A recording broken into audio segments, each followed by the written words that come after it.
इस देश के लोगों को साथ में क्या कह दें, वो ना 30 मिनट के वीडियो के सार को 1 मिनट का समझ लेते हैं। पूरी बात बिना जाने हुए आप सत्य तक नहीं जा सकते।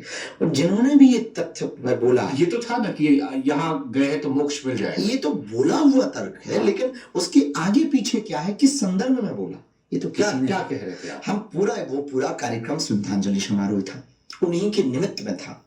और ठीक बातों में ये चल रहा था, बहुत स्पष्ट मत के साथ में, कि जो घटना हुई है हृदय विदारक है, दुखद है, इस पर जांच होनी चाहिए। उसकी और भी रील्स हैं, शायद लोगों ने वायरल भी की हैं, कि इसमें हमें भरोसा है कि जिस दिन ये तथ्य निकल के आएगा, बहुत सी लोगों का हाथ भी दिखाई देगा और लापरवाहियां भी दिखाई देगी, वो भी है उसमें। इन बातों को बोलते बोलते अब घटना तो हुई है, पर असमय हुई है, तो दुख बहुत है। असमय हुई है, किसी मृत्यु तो सबकी तय है, हमारी हो या किसी की भी हो, मरना तो एक दिन है ही। पर ऐसे जगह पर जाना, इस जगह पर आना, आए थे वहां पर कुछ और के लिए, उत्सव में, महाकुंभ में डुबकी लगाने, और ये हृदय विदारक घटना होना, ये तो दुखद है। लेकिन अब किसी को आप जैसे, अब जो घटना तो हो गई तय, अब आप ये तो कह नहीं सकते कि मर गए तो अब ठीक मर गए, ऐसा तो नहीं कह सकते ना कि ठीक मर गए। ये तो नहीं कह सकते कि ठीक मर गए। तो अब उनको सांत्वना देने के लिए, ढांढस देने के लिए हम क्या कह सकते हैं कि भैया शरीर तो शांत हो गया, दुखद तो है ही है, अब लेकिन क्या कह दें। तब वो बात फिर हमने अपनी, जैसे लोग वहां स्नान करने गए थे, पुण्य कमाने गए थे, लेकिन शमशान पहुंच गए, लोग कहेंगे कि जिसके घर वाले गए उसको एहसास हुआ होगा।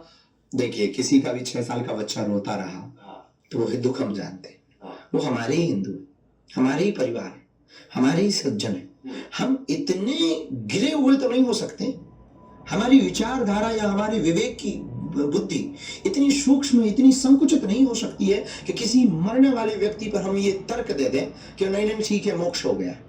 क्योंकि मरने वाले परिवार की जिंदगी में जो भी रहते हैं, वहां पर ज्ञान की शून्यता हो जाती। सही बात है, ज्ञान की शून्यता हो जाती है। आप कितने भी तथ्य या तर्क दें, उन्हें क्या समझ में, अब हम किसी गरीब को कहें कि पैसा सब कुछ नहीं होता है, तो वो कहेगा महाराज हमें पहले दे दो, फिर बताएंगे। तो ये वहां तो ज्ञान की शून्यता हो जाती है, इतना तो हम भी समझते हैं। लेकिन समझाने के लिए आपको कुछ तो कहना पड़ेगा। तो हमारे अर्थ का अनर्थ कर दिया लोगों ने। इस बात का हमें बहुत कष्ट है, इस बात का हमें दुख है कि आपने जो बोला ठीक बोला है। आपने जो हमें किसी ने कहा कि हम आपको मोक्ष दिला देंगे, वो सब अपनी अपनी बातें, उनकी जगह ठीक है, जिनकी जैसी श्रद्धा होगी वो अपने अपने हिसाब से वो ठीक कह रहे हैं। क्योंकि उस बात पर तंज कस रहे थे कि अगर ऐसे मोक्ष मिलना, धीरेन्द्र शास्त्री जी को हम धक्का दे। हाँ बिल्कुल, हमने वो सुना, बहुत सारे लोगों ने लिखा, बहुत लोग वो सुना है। तो उनका अपनी जगह कहना ठीक है, चूंकि वो समझ नहीं पाए, हमारे तत्व को समझ, अर्थ का अनर्थ निकाल दिया, इसलिए उनके शब्द मुंह से ऐसा निकल रहा है। हमारा किंचित मात्र भी ऐसा उद्देश्य नहीं था कि हम उनको ये कहें कि भैया जो मरे हैं वो मोक्ष हो गया है। मोक्ष तो होता है कर्मों से, मोक्ष होता है प्रभु की स्वीकारोक्ति से, मोक्ष होता है भगवान के प्रति सरेंडर होने से। लेकिन अब जब घटना घट गई, आगे कोई बड़ी भयावह ना हो जाए, भीड़ भरी पड़ी है, लाखों लोग हैं और माहौल बिगड़े ना, तो उसके लिए क्या कह सकते हैं, क्या कह सकते? मैं इसको एक और इसमें कोट करता हूं, एक शंकराचार्य, उन्होंने कहा कि आप भाजपा सरकार के प्रचारक के तौर पर काम